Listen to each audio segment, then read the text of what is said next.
دیکھیں savouring walk کیا ہے؟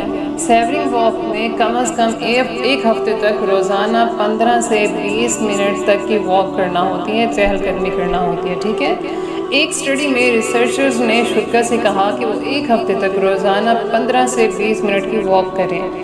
کچھ لوگوں کو کہا گیا کہ وہ اپنے ارد گرد کے مثبت پہلوؤں پر توجہ مرکوز کریں، کچھ کو منفی پر، اور کچھ کو خاص طور پر کچھ بھی نہیں کہا گیا، ٹھیک ہے؟ ایک ہفتے کے بعد مثبت گروپ دوسرے گروپوں سے زیادہ خوش تھا اور وہ زیادہ سے زیادہ قدرت کی تعریف کرتے تھے۔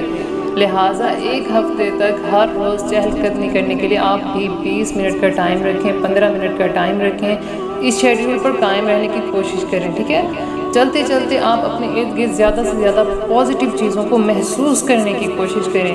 یہ نظارے، آوازیں، اسمیل یا دیگر احساسات ہو سکتے ہیں، ٹھیک ہے؟ فار ایگزامپل آپ کسی ایسے درخت کی دلکش اونچائی پر توجہ مرکوز کر سکتے ہیں جس پر آپ نے پہلے کبھی غور و فکر ہی نہ کیا ہو، توجہ ہی نہ دی ہو، یا پھر پھولوں کی خوشبو کو محسوس کریں یا پرندوں کی آوازوں کو سنیں، ٹھیک ہے؟ ان میں سے ہر ایک مثبت چیز کو محسوس کریں، یہ جاننے کی کوشش کریں کہ اس چیز کے بارے میں کیا ہے جس سے آپ کا موڈ خوشگوار ہو جاتا ہے، بہت ہی اچھا ہو جاتا ہے، ٹھیک ہے؟ ہر روز مختلف چیز پر غور و فکر کیا کریں، ایک ہی چیز پر فوکس نہ کیا کریں، کیونکہ اگر آپ ایک ہی چیز پر فوکس کریں گے یا تو آپ اس کی عادی بن جائیں گے، ٹھیک ہے؟ یا پھر وہ چیز جو ہے وہ آپ کو معمولی لگنا شروع ہو جائے گی، کیونکہ یہ انسانی فطرت ہے، ٹھیک ہے نا؟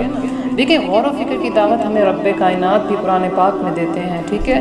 اور اس کائنات میں موجود ہر چیز کو عقل والوں کے لیے نشانیاں کہا گیا۔ ایک آیت کا مفہوم ہے، سنیے گا: بے شک آسمانوں اور زمین کی تخلیق میں، رات اور دن کے بدلنے میں، اور اس کشتی میں جو پانی پر تیرتی اور لوگوں کے لیے نفع کا باعث ہے، اور اس پانی میں جسے اللہ سبحانہ وتعالیٰ آسمان سے برساتا اور اس کے ذریعے زمین کو اس کی موت کے بعد دوبارہ زندہ کر دیتا ہے، اور زمین میں ہر قسم کے جانداروں کو پھیلا دینے میں، اور ہواؤں کی گردش میں، اور اس بادل میں جو آسمان اور زمین کے درمیان مسخر ہے، ان سب میں عقل والوں کے لیے نشانیاں ہیں، ٹھیک ہے نا؟ یعنی ان سب چیزوں میں عقل والوں کے لیے نشانیاں ہیں، جو عقل رکھتے ہیں، جو غور و فکر کرتے ہیں، ان کے لیے نشانیاں ہیں۔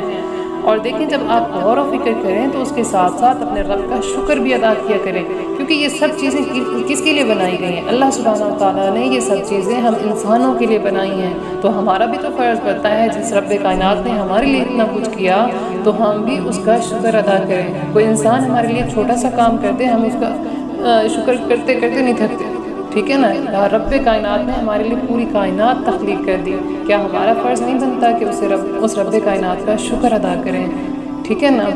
اور اگر آپ اسے آزمائیں تو مجھے ضرور بتائیے گا کیا آپ نے اسے انجوائے کیا، وہ ایک کیا چیز تھی جس کو آپ نے محسوس کیا اور اس نے آپ کا موڈ جو ہے وہ خوشگوار بنا دیا، ٹھیک ہے؟